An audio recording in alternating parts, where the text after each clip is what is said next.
Missouri? I mean, this is a team that largely is returning the exact same unit last year that pushed Georgia to within an 11-point. I see Stephen A. with an 11-point loss. They were, I think, electrifying college football player at this point in Luther Burden III, and they've got a cakewalk of a schedule. I think they're an 11-2 team, maybe even better than that in the SEC championship. If they can sort out some of the issues on defense, in particular their pass defense, I think Missouri can actually sneak up on some people more so than Ole Miss. She is tremendous. It's a little hot take. I'm going to leave 10-16, now.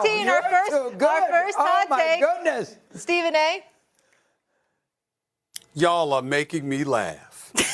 Alabama. Oh, That's where we're going here. What y'all talking about? Let me tell y'all something right now. Let me tell you something right now, okay? I know Nick Saban is going the greatest coach in the history of college football, who's now going to be on college football game day for this network right here. Oh, yeah, the great Nick Saban is gone.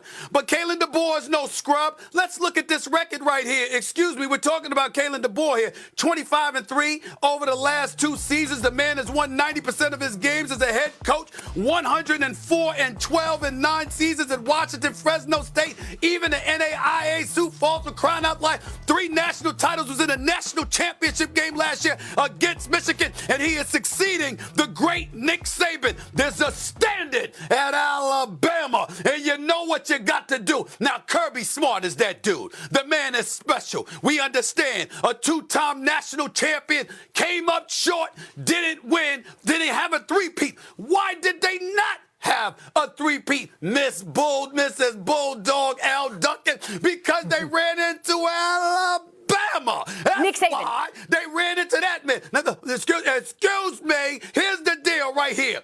Kirby Smart, since the start of the 2020 season, what is Georgia's record against Alabama? 1-3, including 2 losses in the SEC title game. What is Kirby Smart record? Lifetime against Alabama, 1-5, okay? Jalen Milroy, last time I checked, he's still the quarterback for the Alabama Crimson Tide. I understand they got questions with the receiving corps. I understand that they got questions in that regard. I'm not sniffing at that, along with the quarterback position. I get all of that. But guess what?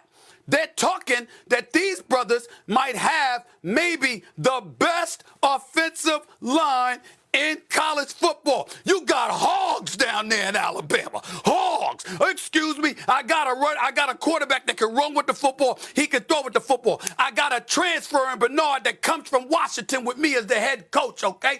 And then I got some big boys, the meat and potato brothers. Brothers sitting up there eating big globs and globs of beef in the morning for breakfast. When all else fails, give them the ball, wear you down, chew out the clock, beat you up, stomp on you, roll over you. That offensive line, hard country down in Tuscaloosa. We're talking about Alabama, and we're talking about a coach that is considered great, that is succeeding Nick Saban. There is a standard that comes with that job that has been established over the last 17 years by Nick Saban.